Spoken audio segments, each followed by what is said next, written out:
ఇది జరిగిన కథ. ఒక గ్రామంలో 500 ఇళ్ళు పైగా ఉన్నాయి. ప్రతి ఇంటి ముందు ఒక మొక్కను పెంచుతున్నారు. ఆ మొక్కలు చెట్లయ్యాయి.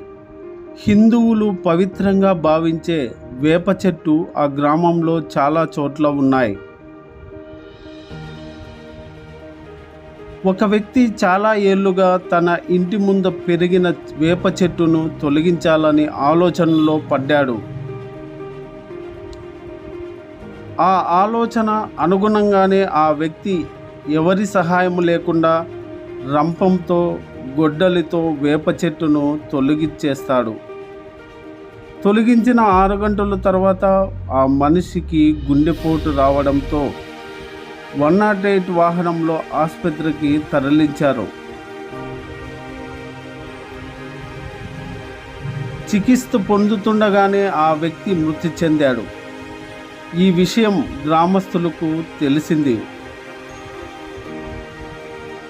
ప్రజలు గుసగుసలు ఎలా ఉన్నాయంటే, మృతిని ఇంటి ముందు ఎన్నో ఏళ్లుగా పూజిస్తున్న వేప చెట్టును తొలగించవద్దని ఎంతోమంది చెప్పినా ప్రాధాయపడిన ఆ వ్యక్తి తొలగించాడంటూ, ఆ వేప చెట్టుకు పూజలు కూడా చేస్తున్నారంటూ ఒకరితో ఒకరు చర్చించుకున్నారు.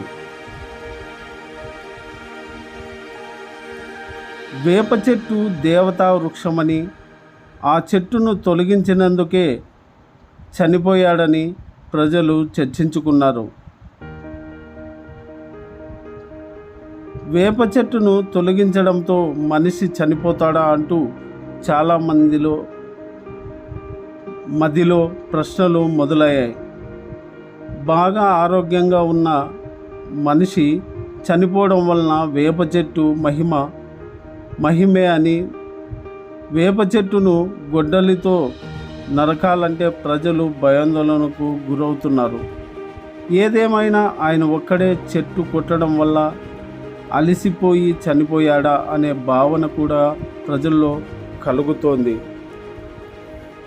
అంతేకాకుండా ఆ చెట్టుకు చాలా ఏళ్ళుగా ఆ ఇంటివారు ప్రజలు పూజ చేస్తున్నట్లు కూడా తెలిసింది.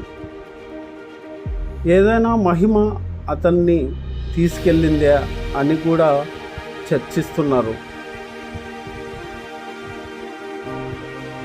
ఇలాగే మరొక గ్రామంలో వేప చెట్టును తొలగించమని ఒక వ్యక్తి తన కూతురికి సలహా ఇవ్వడంతో ఇంటి ముందర ఉన్న వేప చెట్టును వారు ఇల్లు కట్టుకోవడానికి తొలగించడంతో సలహా ఇచ్చిన వ్యక్తికి గుండెపోటు వచ్చినట్లు కూడా గ్రామస్తులు చర్చించుకున్నారు. ఏదేమైనా వేప చెట్టును తొలగిస్తే ఏదైనా జరుగుతుందా అని ప్రజలు భయాందోళనకు గురవుతున్నారు.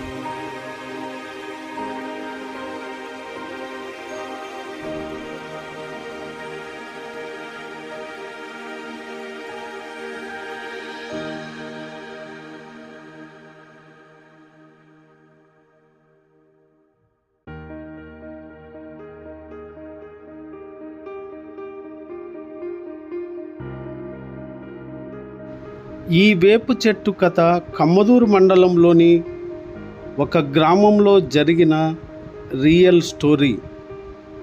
అయితే ఆ వ్యక్తి ఎందువల్ల చనిపోయాడో అంతు పట్టు లేకుండా ఉంది. అలసిపోయి చనిపోయాడా, రక్త ప్రెషర్ ఎక్కువ అయ్యి గుండెపోటు వచ్చిందా అనే విషయాలు బయటపడాల్సి ఉంది. ఈ స్టోరీ మీకు నచ్చితే లైక్ కొట్టండి, షేర్ చేయండి. హరి జర్నీ ఛానల్ను సబ్స్క్రైబ్ చేసుకోండి ప్లీజ్.